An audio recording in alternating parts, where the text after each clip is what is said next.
پہاڑی زبان میں اپڈیٹ سنیے۔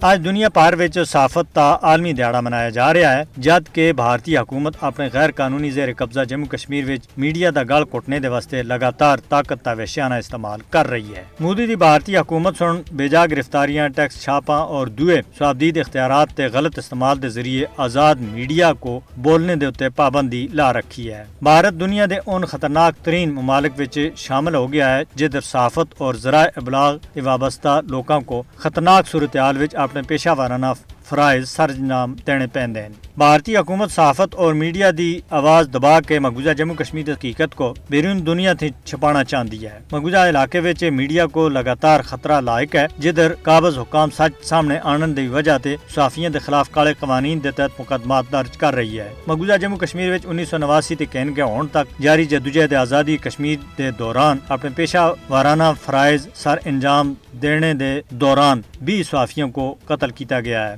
بھارتی فوجیاں دے ہاتھوں کشمیری صحافیوں کو گرفتار، پریشان اور دھمکیاں دینا ہر دیڑے دا وتیرہ بن گیا ہے، جس کا مقصد انہوں کو مقبوضہ کشمیر میں جاری بھارتی مظالم کو دنیا دے سامنے آننے تھی روکنا ہے۔ مقبوضہ علاقے میں صحافیوں کو بھارتی فوجیوں کی طرف سے پریشان کرنا، اغوا، قاتلانہ حملے اور جان تے مار دینے کی دھمکیاں دا سامنا کرنا پی رہا ہے۔ مودی حکومت کی طرف 2020 وچ اعلان کردہ نام نیاد میڈیا پالیسی دا مقصد ہی مقبوضہ کشمیر دے حالات و واقعات کو بیرون دنیا دے چھپانا آسا۔ آرٹیکل 370 دی منسوخی دے بعد بہت سارے کشمیری صحافیوں کو گرفتار اور پریشان کیتا گیا، ادھر تک کہ سخت قوانین دے تحت انہاں دی تفتیش کیتی گئی۔ مودی حکومت مقبوضہ کشمیر اور بھارت وچ آزاد صحافت دے بنیادی اصولوں کو پامال کر رہی ہے۔ بھارت وچ میڈیا دے اتے بی جے پی دی چھاپ لگ گئی ہے۔ بھارتی میڈیا کو یا تو بھارتی ایجنسیاں چلا رہی ہیں یا پھر بی جے پی اور آر ایس ایس دے کاروباری سرمایہ دار جڑے ہندوتوا دی پالیسیاں دے واسطے کام کر رہے ہیں۔ مقبوضہ کشمیر اور بھارت وچ آزاد میڈیا کو بچانے دے واسطے بین الاقوامی برادری کو اگے آنے دی ضرورت ہے۔